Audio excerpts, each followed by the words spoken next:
I feel like we're in a classroom.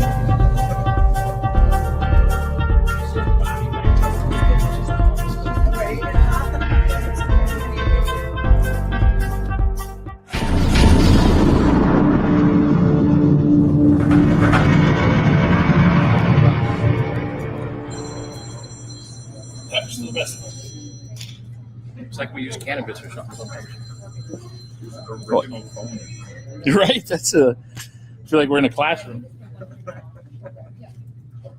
You send Bobby back to the Skip or something. Right, yeah. When your kids are. Hey, And your number.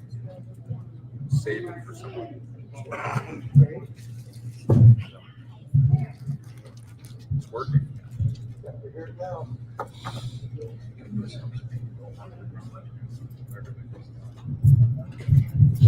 Okay. Testing. Whoa, we are live on here. We're only recording on there. It's not live, so you guys can get rowdy and nobody's gonna know it's you. We're gonna share the podcast tomorrow due to technical difficulties. And after talking to Mike for a few minutes, it's probably best that way. So thank you everybody for having me out tonight. Honored to be here. I do apologize. I am still trying to learn, but I do think that we should kick off by acknowledging the land that we're on. I'm not the best at that. Mike, you help me out here? Sure. Jake? Hold the chair. So we're here at our event center. For a long time, this was a grocery store that was privately owned, and we all relied on it to a certain point, and I believe it kind of went out of business, right? Can't hear you, Jake. Can you hear me? Hello? There you Hello? All right. So for the longest time, this was a grocery store. Provided, I think it was the only grocery store within another town, right? I believe Wayne's was the other one. Yep. So everybody from, our area, our reservation, frequented here. It was either here or you wound up in Spooner at the other grocery store. And after it went out of business, it was purchased by the tribe. And we didn't really know what we were going to do with it. Kind of sat for years, long time. And finally somebody came up with the idea that they were going to turn it into an event center. Everybody kind of scoffed and, well, what are we going to do with that? And now here we are. How long has this been in action now? A couple of years. And it's taken off. I mean, almost every weekend you see somebody holding some type of event here, whether it's public or private, and it's kind of really the basis of who we are. We take things that maybe people take for granted and we make them into something that works for all of us. And that's really kind of how we started. And I don't know what else I was to say. No, that's good. Appreciate it. Appreciate the opportunity to be here. Very grateful for that. I do want to introduce, I know there might be a few folks who aren't aware, I'm Bobby Beans with Let's Legalize Wisconsin, an advocate for essentially all things education and common sense when it comes to cannabis in Wisconsin. We've got Candace, we've got Chris, we've got Jake, and we've got Fred. Is it Fred down there? Mike? Oh, no, Mike, sorry. Just kidding. And we got Mike down there on the end. So, did you guys want me to do a quick introduction on you, or do you want me to do what kind of? Okay. Yeah. Here, let's pass it around. Candace, ladies first. So us up here, one more couldn't be here tonight, but we make up the St. Croix Tribal Cannabis Corporation. And I have been working, I don't even know where to hold it. I have been working with the St. Croix Tribal in Wisconsin for almost 10 years now on cannabis initiatives. And in the past, cannabis got a lot of resistance from the communities, general public, and so I started furthering my education. I got accredited at the Green Flower Academy, and I got hands-on training in several legalized states. As we stand now, today, we have established the corporation and trying to get a existing facility ready for growing cannabis in. Hi, my name is Chris Johnson. I've been working with the tribe for the past 7 years, going on 8. I worked 7 years at Four Winds Market. You probably recognize me from there. This summer, I had the opportunity to take on the management position at STX Fireworks. We are working currently on expanding that for a vacant CBD store where our product will be available. So yeah, I'm kind of like the 5-minute guy. I haven't been on the corporation long, but I'm excited to be here. I'm excited for what we've been working on and the future of the Cannabis Corporation.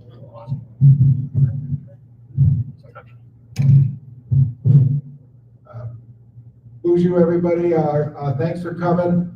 My name is Michael Decor. I work in Intergovernmental Affairs for the St. Croix Chippewa. I've been working on cannabis for the St. Croix tribe since just after August of 2013, after the Cole Memorandum came out and put some guidelines out there in the area of cannabis. And so the tribes thought that would be a really good idea for us to look into it. And so, you know, we had some good visionary tribal leaders back then that seeing what was going on in our communities and what people were dealing with in terms of addiction and other health problems that just seems to keep growing.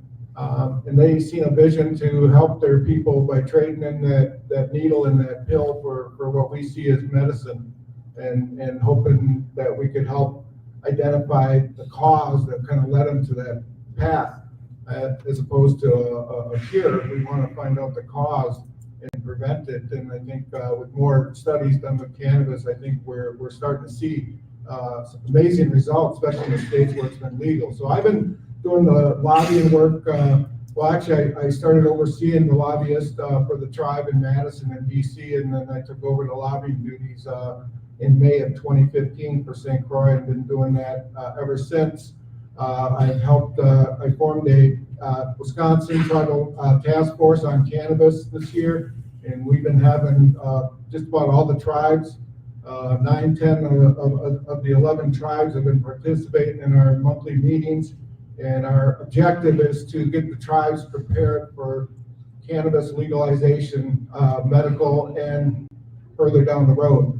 So essentially trying to get their tribes resolutions and their ordinances and regulations in place, their codes, so that they're ready to move, and also provide that education, because that's the key component. And I think that's where I think joining forces and taking advantage of an awesome platform that Bobby Beans has provided here with Let's Legalize It. I really appreciate them being here, and congratulations to Bobby Beans as well, because of the launching of the Wisconsin Cannabis Safety Alliance. That's just another step in making more awareness, and he's quickly becoming a legend in the grassroots movement in this what we do, because we're up against a lot of dollars up there, and all we have is data and passion to make sure our people get an opportunity, a choice to make a better choice in their recovery or what they're dealing with. So excited for everybody to be here and having a nice conversation today. I hope. I guess I'll go last. I'm Jake Reynolds. I'm the chairman of the Cannabis Corporation. Really, I came about this by realizing what it is that we deal with every day. I don't think nobody really notices until it's pointed out. When I say what we deal with, I mean us as a people. The things we normalize, the things that we don't talk about and are no longer shocked by, are things outside of our communities that are big deals. You hear about an overdose outside of our communities, and people are in awe, they're shocked. They don't know how to react to that. We deal with that monthly. People talk about suicides outside of our community. They're shocked. We deal with that. We have the highest rate nationally of any other ethnic group, almost 2.7 times higher on suicide rates on 15 to 19-year-olds. Our addiction rate is almost 30% higher than any other community. I got young kids. I got boys that are fall into that group. Last thing I want to do is ever lose them. Nor do I want to see any more of our people lost to this. So if we have the ability to change that, then we all need to get on board and do everything we can. We got to take it to the lawmakers. And that's what the Cannabis Corporation is deciding that we need to do. We need to meet with law firms. We need to meet with media people. We need to fight them in their own arenas. But, one step at a time. This was our first step. Excuse me, Bob, before we begin, I just want to acknowledge one more person. We did mention Mark Stoner as well. He's the other board member who is unavailable tonight. A lot of folks know Mark and where he comes from.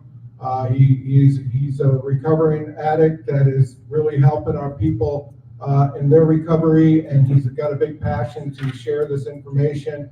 I'll let you guys know that one of the things that Mark and I will be doing is we'll be having listening sessions in our 4 main communities to ask questions and learn more about not only what we're doing as a corporation, but really about this plant and all the wonderful abilities. And we haven't even talked about hemp and all the tremendous opportunities that are there and available as well, but hopefully we'll have a little bit of discussion. But the one person I did want to point out that is not here, and we kind of feel like he's an honorary member of our corporation. His name is Peter LeBlanc. Peter suffered a health issue in July and is on the recovery road right now in dealing with those issues. And Pete's been instrumental and by my side most of the way in this endeavor in cannabis for the tribe as we provided information and advisement to our tribal council. Pete and I started this cannabis work group that formed this corporation. We identified folks to help us in that endeavor, and so we just cannot lose sight of Pete's involvement and what he means to us, and we know he's going to be back and being a big part of this. So I just want to acknowledge Pete LeBlanc. So thank you. Absolutely. I tend to do this from time to time, which is I have a bunch of questions. I always like to, I jump around a lot from town to city, side of the state, that kind of stuff, but I try to, at least in case we get somewhere and nobody knows what to do, we have filler kind of, and not in a bad way, but I just want to make sure every time I do a podcast, I come up with the questions where if things stall out, we have questions to talk about. I feel like we're going to kind of keep this real quick and just see how long this takes, because I can just tell you guys from hearing, just introducing yourself and why you guys are here, man, I'm pretty passionate about cannabis, but like, I feel like we should maybe march in the road real quick or something. Like, I want to help anywhere I can. That goes to everybody out here. That's what I got started in with Let's Legalize Wisconsin. I was in the hemp industry in Wisconsin, the intoxicating hemp industry of Wisconsin for 2 years. I oversaw 5 stores. I was told everything we were doing was grown locally. It has really good THC effects, all this stuff. What I come to find out is my community trusted me. I had, a very good reach across Northeast Wisconsin with these 5 stores.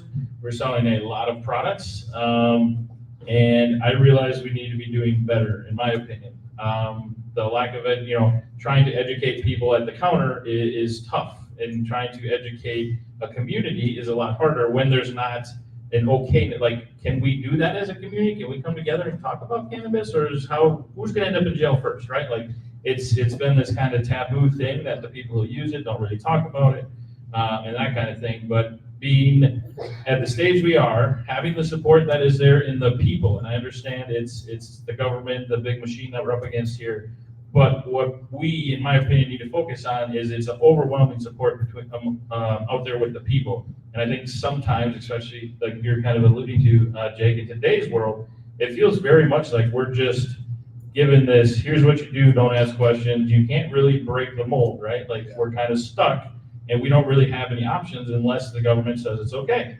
And what I'm feeling like, especially now that I'm paying attention to cannabis and more of other things, like it's every main topic, main issue across the US is so divided.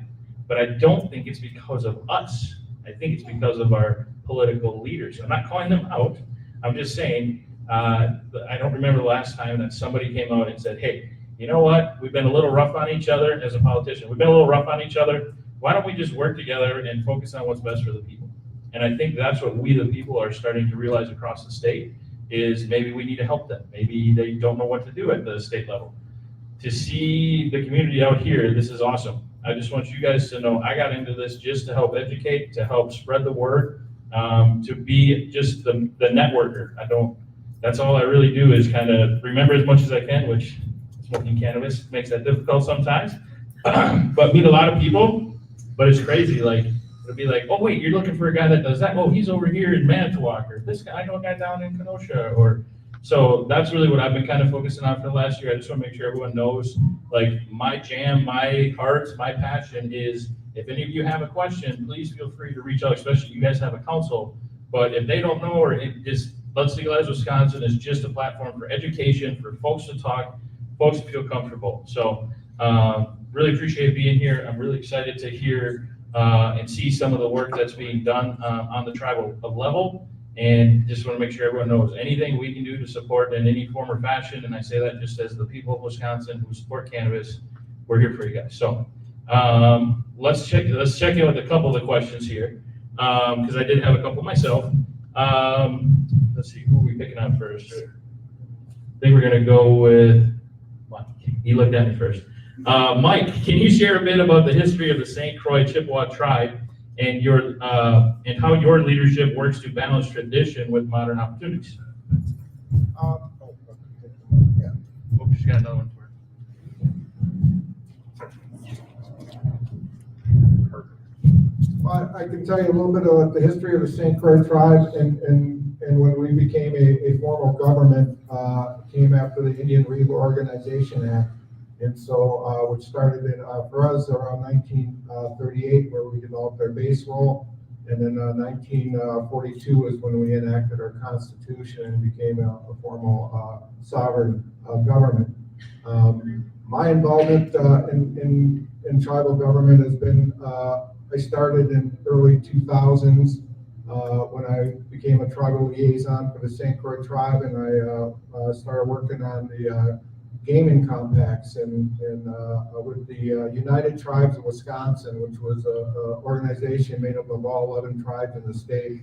And so we united, we developed task force, and we did a lot of grassroots with the state as well as with the leadership in Madison. And the tribe's involvement in cannabis started, as I mentioned, in 2013, and St. Croix really was the one that went out and talked to the tribes across the area from Michigan, Wisconsin, Minnesota, South Dakota. We actually engaged in numerous conversations. We had numerous conversations with our state senators, our U.S. senators, our governors, our attorney generals. We just felt it was important to be very transparent in what we were trying to advocate for. And so St. Croix really paved the way in a lot of ways for the tribe. One of my responsibilities was also to do lobbying in DC, and from 2014 to 2018, we lobbied for hemp and tribes inclusion into the hemp bill, which came out of the Farm Bill in 2018. We were successful. The fact that we helped those folks that worked on the bill and wrote the bill, helped them understand what CBD oil was truly a blessing, because it allowed us to put anything we wanted in that bill. But we weren't looking for St. Croix's name. We were just looking to make sure tribes were included in that bill. So that would protect tribes' interests going forward in this industry. So not just for St. Croix, but for all the 574 sovereign tribes in the state, United States. And so I'm very proud of that, the fact that St. Croix has a letter from the state of Wisconsin that they are not to interfere with our hemp operations or initiatives, as we are a sovereign nation. We're the only state, or tribe in the state of Wisconsin that has that letter. And that's because we really pushed hard and stood behind our civil regulatory authority that the tribes had. And when the governor signed Lydia's law, he essentially legalized it, and St. Croix wrote their hemp regulations and ordinances as a full-blown legalization of hemp. And so we had discussions with the state, never went to a point where we could come to an agreement. And so we just sought legal action. The state agreed to step down, and that's how we got the letter. And so we did do some really good accomplishments out there, even though we didn't launch our hemp and nut operations. But that's something that we see in the very near future. Awesome. And it sounds like, kind of a similar situation where, and again, it's tough because it's still maybe not fully legal and that kind of stuff, but I feel like cannabis, it almost goes with community. Like, so living in Green Bay, I often would use an education tactic, because I'd have a lot of folks coming into these places I work, and they would just be curious, and they'd be like, well, I don't want to use cannabis. And I'm like, well, let me just explain what cannabis looks like in my opinion. And again, it kind of comes down to community, but what I was pitching to them is, okay, I go to Packer games, and it's not a lot of fun because everyone is drunk and obnoxious, loud. Were you booing? What do you like? Easy with those Bears, Mike. Easy with those Hey, next year, the Bears next year are gonna be good. I hear that a lot, but I think next year they I might. think they've been saying that since '86. 80. Well, we will think about you later tonight. Caleb Williams, it looks pretty good though sometimes. Darn it, Mike, I call him Mike. Yeah, I know, I was gonna call him Fred, then I call him the right name, and now I'm completely confused. So there's that. If I went to a Packer game, I don't like to go to them anymore because it's too loud, obnoxious, beer flying all over when we score a touchdown. When there's an interception, we got a whining, complaining, what a jackass, I can't believe he didn't make that pass, blah, blah, blah. And then I pitched to people, if there was only cannabis sold at Lambeau, I would be at every game. It'd be super relaxing. We'd even be okay with the Bears beating us because it'd be like, hey, it's their year. They haven't won anything in what? Since 86? We'll let them win this year, right? Like, cannabis I can't think of a time when I was in a situation where cannabis made that get together worse. And I'm sure there has been a time, but you know what I mean? Like, cannabis it's a calmer. It's not a depressant. It's when we look back at the history of it, it's been around forever. When we talk about, THC, CBD, those are only 2 of the 130 parts of the plant that interact with our body. We are still learning so much about cannabis. So it's just really neat to hear that, you kind of come in full circle on something that's said a long time ago, and again, for the right reasons. To use the saying that it brings you back down to earth. Back down to earth, I like that, yeah. Because like we're talking, social media, and just, it feels like, whoa, and then cannabis kind of, and again, so just a heads up, most people here maybe know a little more about cannabis, but if you don't, all I can truly recommend is take your time. Okay, it's a very unique plant, and every grow is different. So you can have one strain, and you can have this plant here and that plant there, and they might affect you differently. It's a journey. I recommend taking your time. Start low, take a couple days. You don't have to say, oh, it didn't work, I need to smoke. Like, it is a process. And you can find so many unique things about the plant. You can take, for me, a couple puffs, it helps with my back pain. A little more, it helps with my anxiety. Sometimes the Bears are winning, and I gotta smoke a little more. Well, that was a while ago, but I think the TV was still in black and white, but it did happen. I remember I was there. So no, really neat to see where you guys have come along in your journey, and looking forward to helping you get that across the finish line. Notice we didn't say get it into the end zone. He wouldn't know what that is.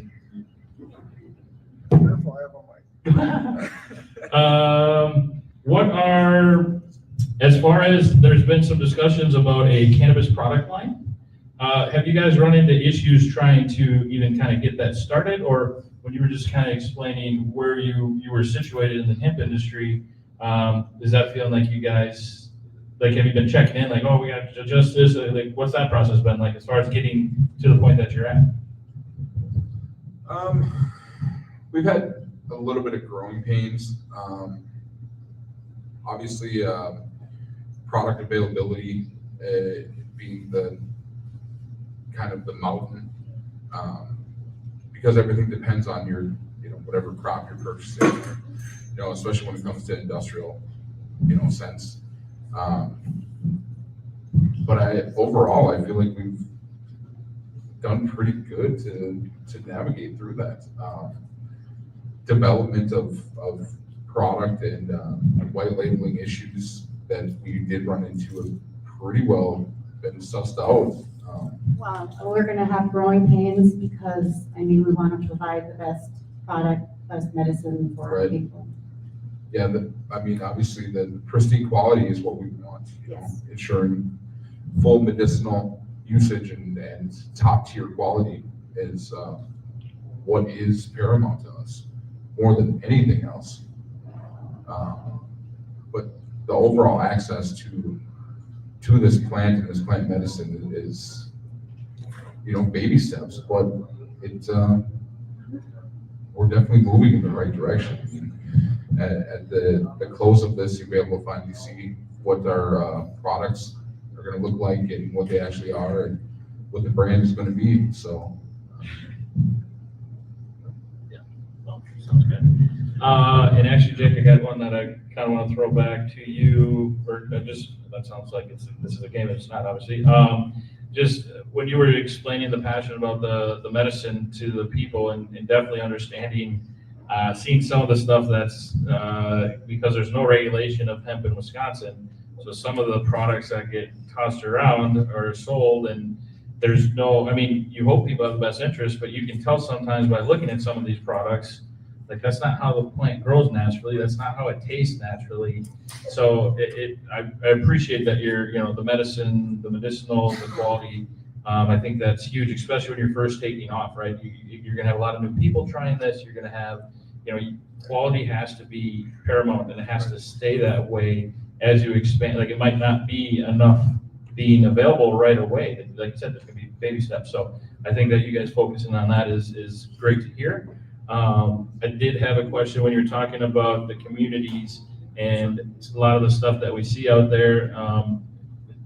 When there was, every once in a while, I have a rough couple of days where it's like, some people are sending comments like, are you doing anything? Why aren't we legal? If you're doing it, we know this is a process. Sure. But it's the stories I hear of like a gentleman who I had breakfast with, and he's explaining to me he couldn't chaperone his daughter at her dance because he got caught with a joint 15 years prior. And that's but like, that affected him a lot, right? But then there's also the people that, the amount of people who are addicted to stuff and are being told that, no, heroin and cannabis are the same thing, essentially, right? Like, Yeah. And I can tell you're passionate about that. And what do you see as the best way forward with kind of getting that message? Does it start with like the general community? Do you think it'd be beneficial to start to check like with rehab centers, but see then you kind of run into, well, the rehab centers a lot of times are the ones that say cannabis is a drug, so you're not drug free. Do you have an idea which way you're headed with that yet? You don't have to, it's a tough, just where you kind of at on that.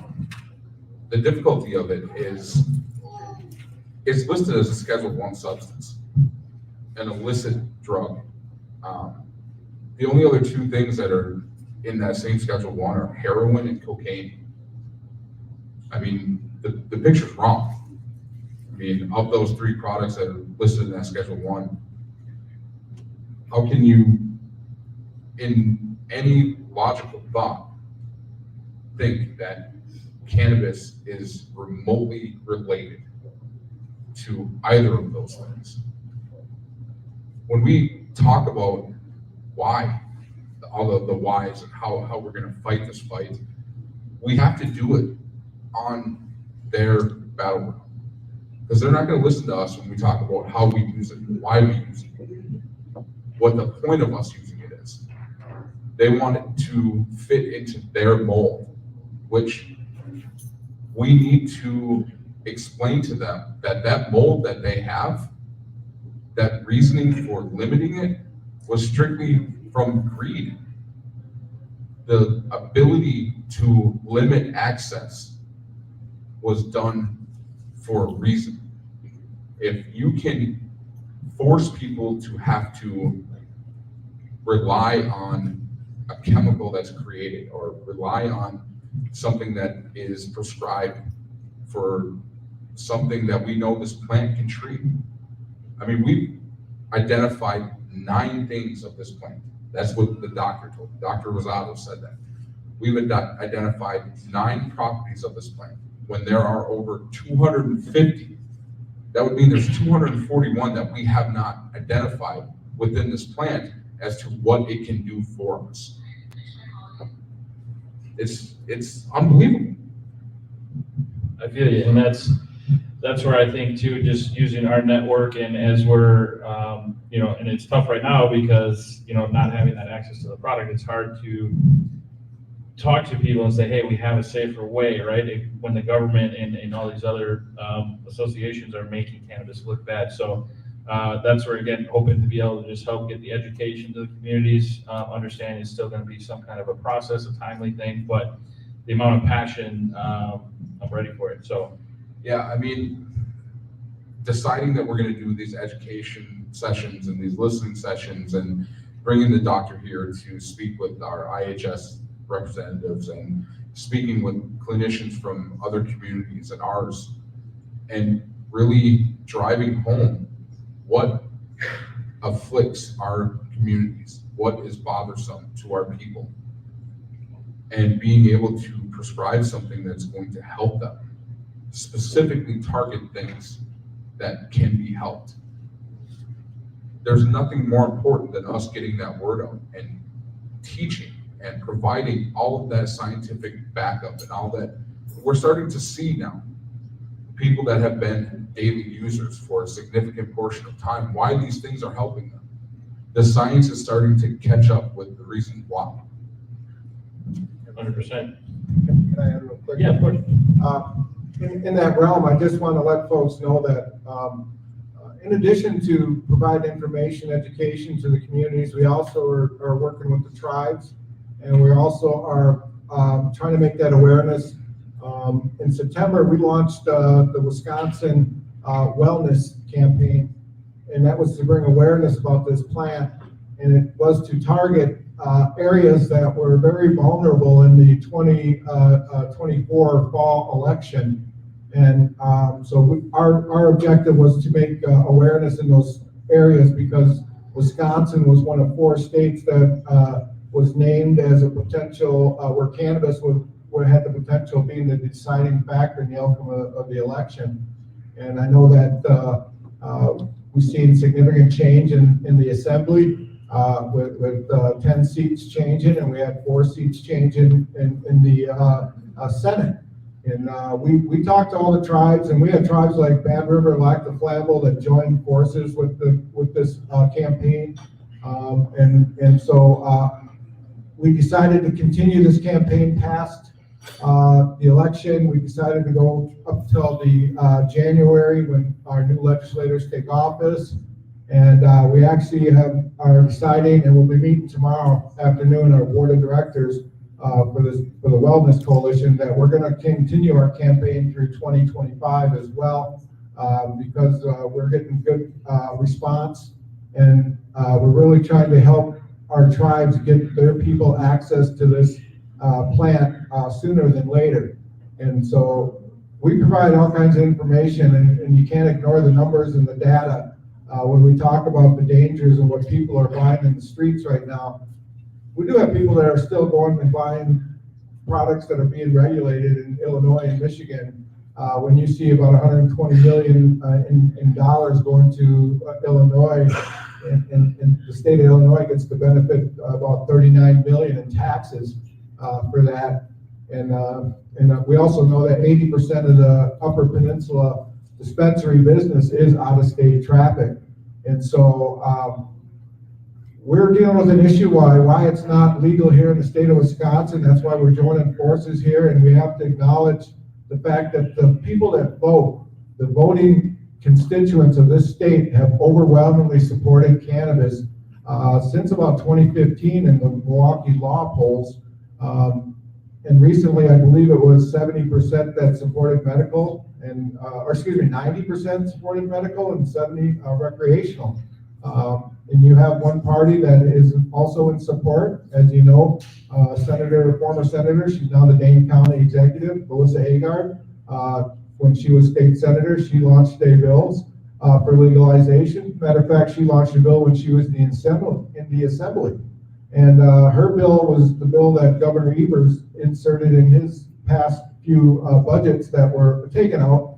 But we're very hopeful that with changes that have occurred and more of a level playing field and seeing what the majority is doing, we're very encouraged and hopeful that we're going to see a bill from the majority that we can really start advocating for. Awesome. And obviously, if there's anything I can do with Wisconsin wellness, I think we got a great opportunity at hand there to really. There's so much history with cannabis in Wisconsin as well, and between the history and the education, getting that information to the people is very powerful. A lot of people don't understand that, and it's not anybody's fault. This cannabis plant is very unique. It's not your normal. It's funny that's called a weed, because to me a weed is pretty simple. This is a very complex plant, and the fact that you got your one strain here, so your Northern Lights, and then you got your Blue Dream, so they taste different. Well, why do they taste different? Because they have different terpenes. What are terpenes? Terpenes are, so like you might have more pinene in this strain. Pinene is the same thing you find in pine needles. This might have more limonene. That's found in lemons. Like, this plant is tied to just so much. It's really unique, and look forward to working to move this thing forward. Like, seriously, whenever you guys have your next anything, just let me know, because I'm gonna try to be here and help any way I can. Oh, I sure appreciate that, Bob. I also want to make sure that people know that there is archaeological evidence that points that this plant was traditional medicine for Native indigenous tribes. And we acknowledge that's mainly in the Southwest. They were more closer to South America. But we also know, I know in 2016, I did have a tribal elder, head of the Medewan Lodge for Lakota Ray, Eddie Benton Benet is his name, and he did a presentation to the Chippewa Federation tribal leaders and talked about this plant. And the coolest thing was when he says, I'm going to talk about this, he was going like that with his fingers, not like how you guys know it. He said, he talked about it more from how he was taught from his parents and his grandparents and how they used it in a tea form. So it may not have been a traditional medicine of the Ojibwa, the Anishinaabe people up here, but it did become a medicine that they did use like other plants that we utilized in the past and still do today. Awesome.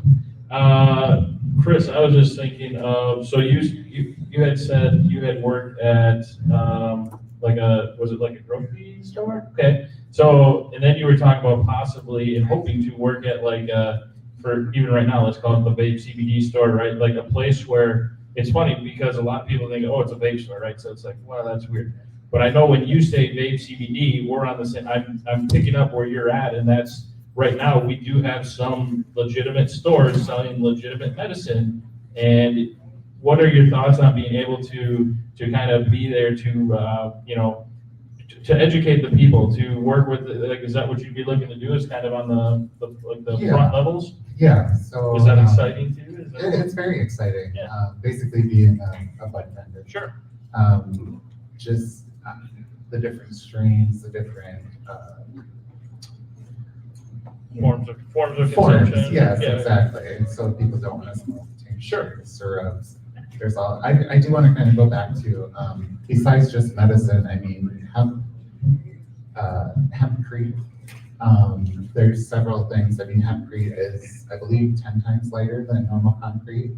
It's hypoallergenic, Carbon neutral. carbon neutral, it's flame retardant, mold resistant. I mean, there are so many products that, hemp can come from. I mean, products that come from hemp. So it goes beyond just medicine.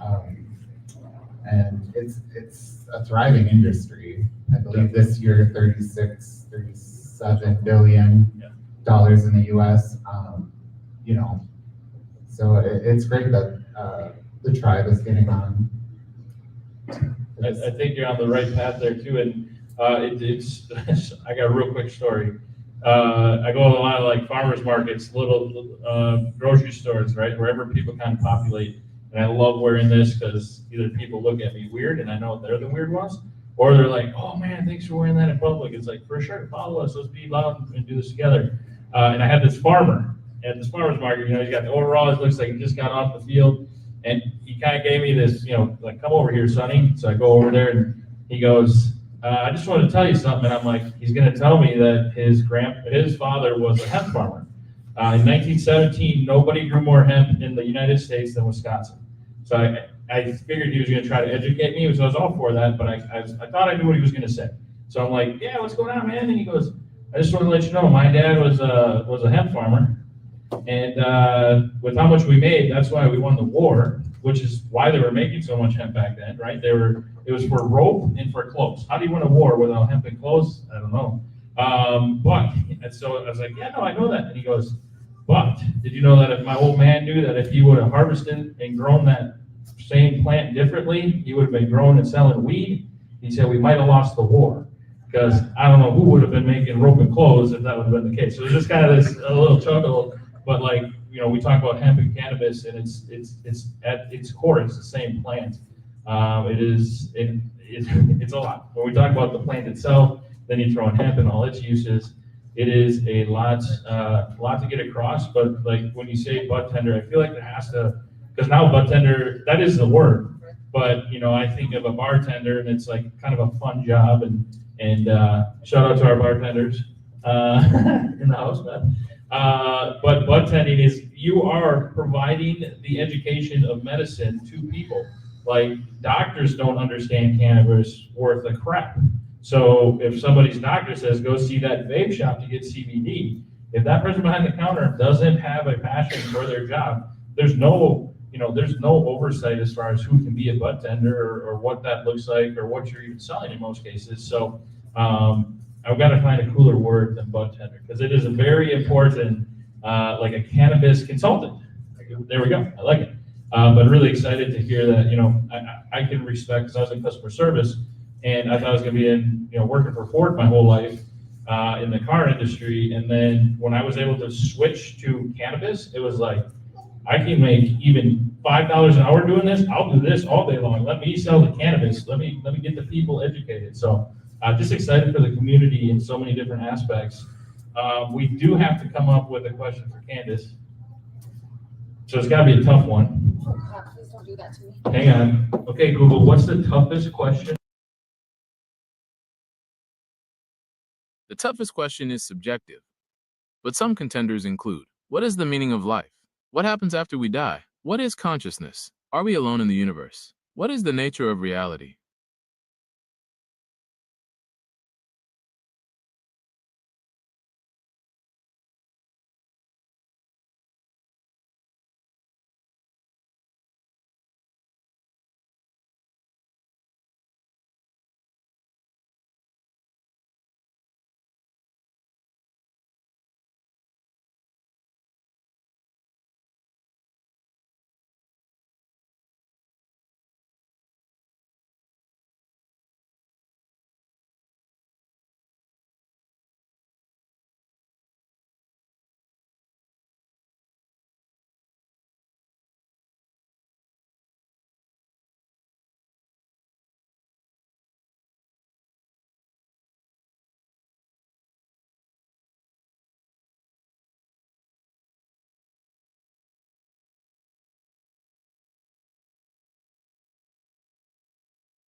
question about cannabis you can think of? Let's see, where to go here? Or no, what channel? We've been answering a lot of these guys. That's a good thing. That's a good thing. I guess a question I have for you is, with some background across, some different states, that kind of stuff, what is your play? I believe every state has legalized medical first. What is your understanding, or like, if you could, move the chips to what that next step is? Do you feel that medical is the safest way to start in the industry? Is it the most accessible as far as trying to work with both sides of the aisle? Where are you kind of at with? I think it is accessible when you're trying to work with everybody involved, whether it's state or it's federal. I think they are more prone to going with medical than recreational. Sure. Nope, and that makes sense. That's kind of my thought. Because now I want to spin the, how can we how can we get her back now? That can't turn out to be way too Are you trying to leave here being friends with me? There, no, you're good. Man, we are knocking these out like 5 questions in one discussion.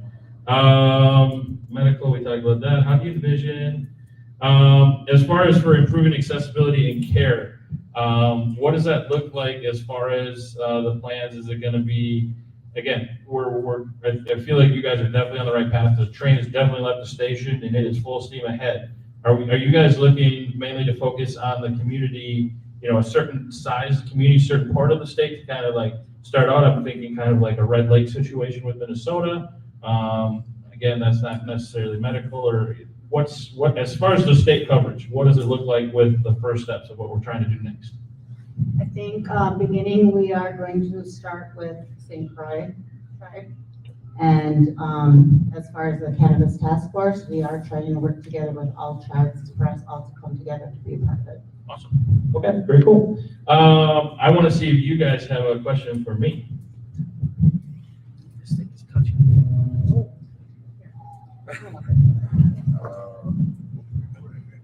I got a question for you, Bob. Where do you see the Wisconsin Cannabis Safety Alliance in 2025? I just am so impressed and really think that joining forces with other groups interested in the same objective, like our Cannabis Task Force, and as well as the tribes. I mean, I can tell you, the Chippewa Federation is all excited as well about what we're doing. But yeah, I'd like to hear from you as this Wisconsin Cannabis Safety Alliance in 2025. Cool. There we go. No, really excited. We had the unfortunate event with, that was a public event as far as what happened with the whole Pizzagate and that kind of stuff. But I think it just spoke louder to the understanding that, yes, it's been, neat to be able to kind of figure out these loopholes and get some kind of a cannabis product to the people. But at the same time, it's been so overwhelming, I feel like, for so many different businesses in the hemp industry and that kind of thing, that a lot of times we are just rushing to be the first to get a new product launched, a new this THC, that THC, Delta 8, Delta 9, Delta 10, right? Like it's like any business. You've got to be competitive. You've got to stay on top of things. But what I think consumers have overwhelmingly brought to the attention of those folks is, yes, it's neat to offer a lot of these things, but where is the safety measures? Where is the checks and balances? Again, we have faith in people, but when people are tied into a system where they're making profit, profits, making money, how do you ensure that if something pops up, if something tests bad, is it being removed and disposed of, or is it being zapped to get the mold off of it? That sounds absolutely crazy, but I hear stories of that even in some legal states. Again, just really setting the guideline for some sort of self-regulation for the hemp industry to show, hey, before the big machine comes out with the list of exotic demands of how limited or what that looks like, in this time where they are not helping, it's not the fault of a lot of these businesses. How do you run a business when there's no guidelines? Like, we don't need 100 guidelines like that. That's where this gets touched. Right. So that's where I feel like Wisconsin Cannabis Safety Alliance can be that medium. It can be a common sense council, which is what we have. It is every part of anything that I could think of. We've got, minority, social equity committee. We've got a nurses for cannabis medicine committee. We've got a banking committee. We've got working on a law firm committee, just covering all sides of this, because what would be more beneficial than the people who are part of it right now to be able to come to an open table with all the cards laid out and pick out the 52 cards that we want to use. And I feel like there's thousands of them right now, which is where it's a little scary. I could be doing anything I want if I own a hemp store right now. Nobody is testing anything, anywhere, nowhere. I don't want to get anybody in trouble, so we're not going to say that. Theoretically, you could go to a legal state. Yeah, no, we better not go that far into it. It's just scary what people could be doing out there, and you got to just hope they're not. You got to hope they're doing the right thing. But to the fact that a lot of these businesses have come to the Alliance and say, hey, we want to be a part of this, awesome, let's go, let's work with this communities, let's work at all aspects, and really excited to be linked up with you guys, so. I think that's kind of, I think that's good, really, what you're saying, but on the other side of that is we've done so much work in ensuring proper ordinances and even down to looking at chemical compounds and chemical makeups and ensuring that there isn't any flaw in that. Trying to do everything we can with the regulating of, because we know this is going to be, it's going to be under a microscope by the state, by the government, so really everything that we've done is making sure that we have top tier quality, ensuring that we have cleanliness beyond cleanliness, ensuring that our ordinances match up to the chemical makeup of what we're actually providing. So with that, our transparency, I feel, is going to be our biggest weapon. Being able to say, we've checked all of the boxes, the 15 boxes that we have to have beforehand. You guys only wanted us to check 7, we've done 15. This is what a regulated market should do. It should check all of these things. And that's where we're starting. We're starting it as if that market is regulated. We're starting it as if we are expected to prove beyond a shadow of a doubt that we are providing the best of the best. And I think you hit that on the head, because that's essentially what this board is involving the community, sharing what's happening. We'll have a board meeting. It's only been a couple of weeks, folks, but we have a board meeting, and then it's getting that information that we discussed to the people. They should know what we're working on, right? Because in Wisconsin, you guys are doing, sounds like you're a little ahead of me on that stuff. But as far as like the majority of Wisconsinites, they have no idea what's going on out there. And our politicians, a lot of them, I hope they're in it for the right reasons, but where have they been? What are they working on? Why can't we discuss it together? Especially just like to hear you guys are going to be doing listening sessions. Our politicians aren't even doing that, but to hear that this is a community thing. So I think we have a lot of similarities and a lot of opportunity to discuss ways forward, because again, we're all working against the machine, folks, and as big as we can expand our front, as prepared as we can be, and as legitimate as we can be, that's our shared goal and our shared mission. I just want to add real quick, we do have some tremendous leadership going on this issue out there, and it has to do with a lot of tribal leadership. We have the Ho-Chunk Nation, we have the Menominee Nation. Those tribes have already went and decriminalized cannabis on their tribal lands. Menominee tribe is in the process of issuing medical cards to their membership for cannabis, as well as their descendants. These are amazing things, but there's also some other folks out there that we don't hear a lot about, and there are a lot of them county board, town boards that have, they cannot decriminalize it. I know we use that word, but you're really just making it a misdemeanor, and you're really reducing the fines. In some cases, we have townships reducing the fine for possession of cannabis to $1. And that's because that's as far as they legally can do, because the majority has been resistant to any change. So there are folks out there trying to push on this, and they're doing what they can within their own duties and responsibilities. And so I want to be making sure that we remember that these folks, because it is a tireless job, they're facing a lot of folks that still don't have a lot of enough information about this plant. And that's kind of what we see, what we're doing with the tribes, and what we see Bobby Beans here doing with his podcast, Let's Legalize It, as well as his Cannabis Safety Alliance.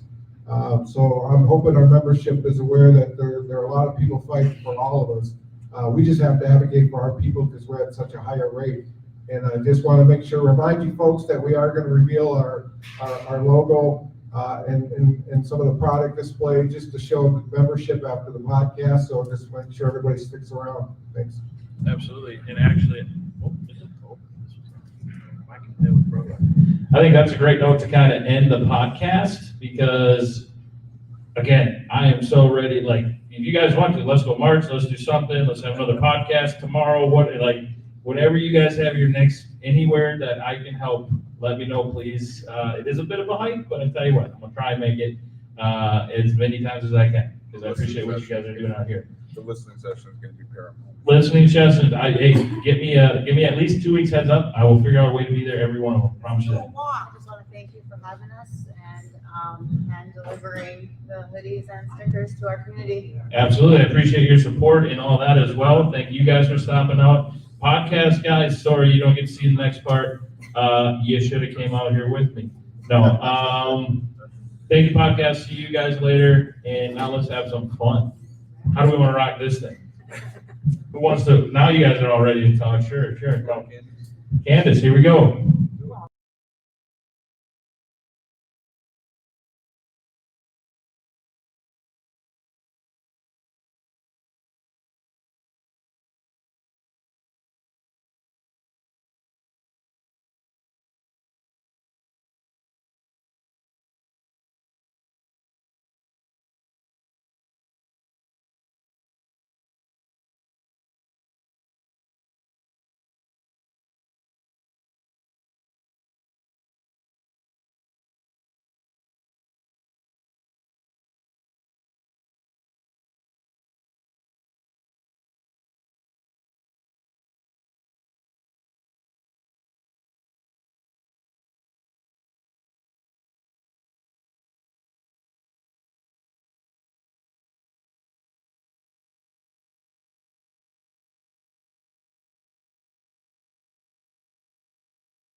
Aha!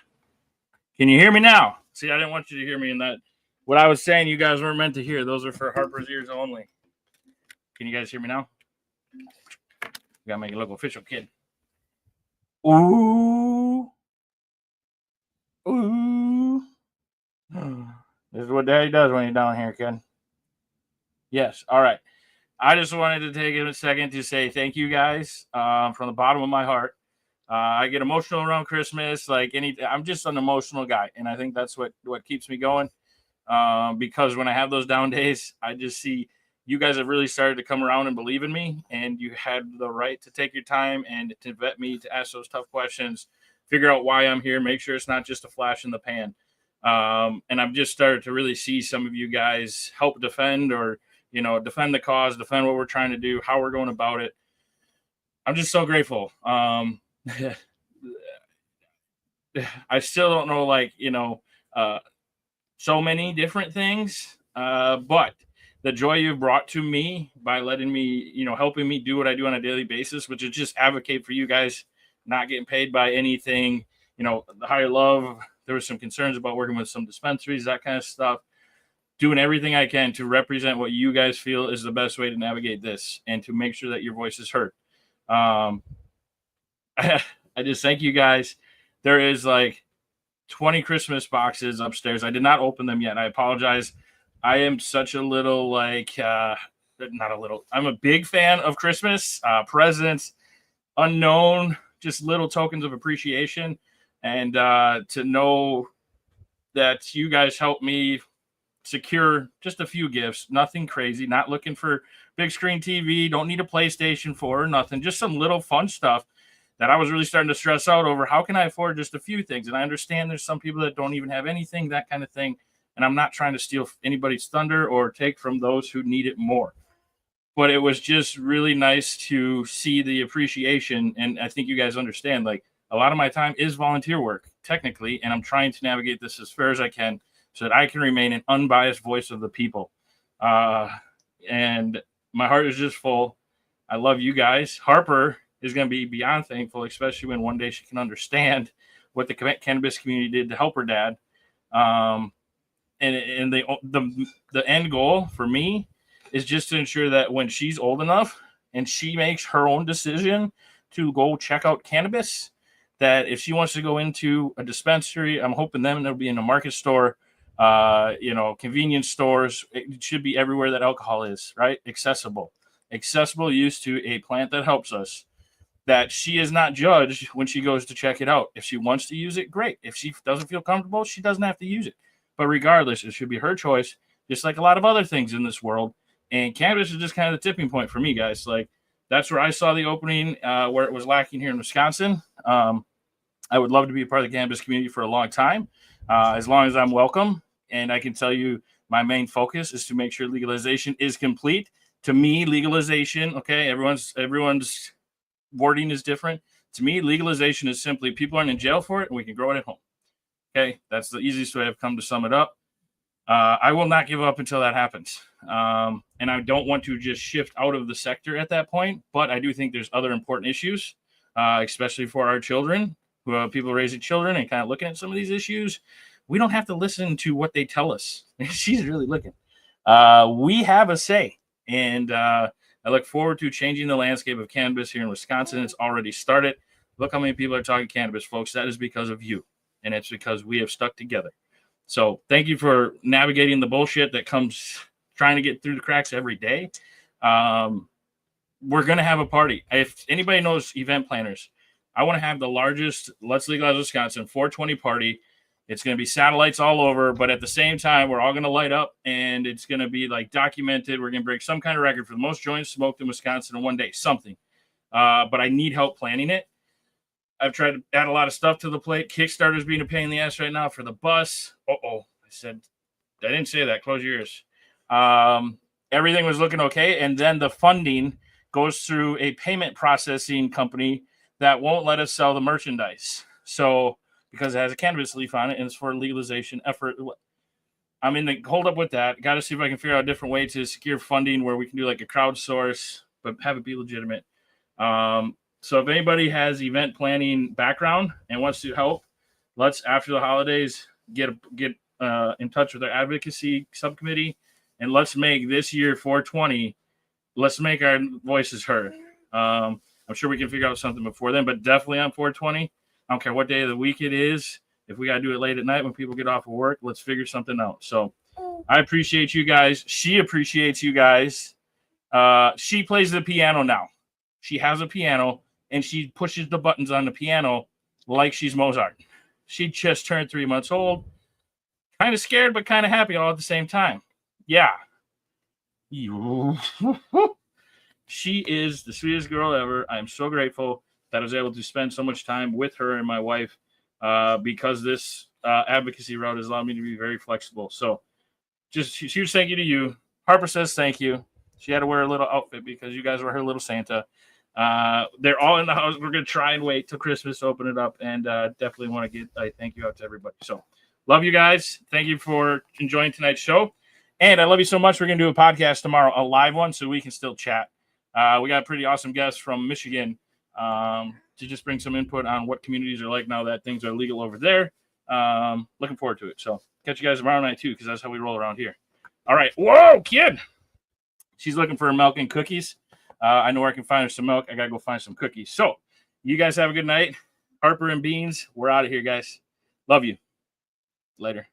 Whoop. Wrong button. In stream.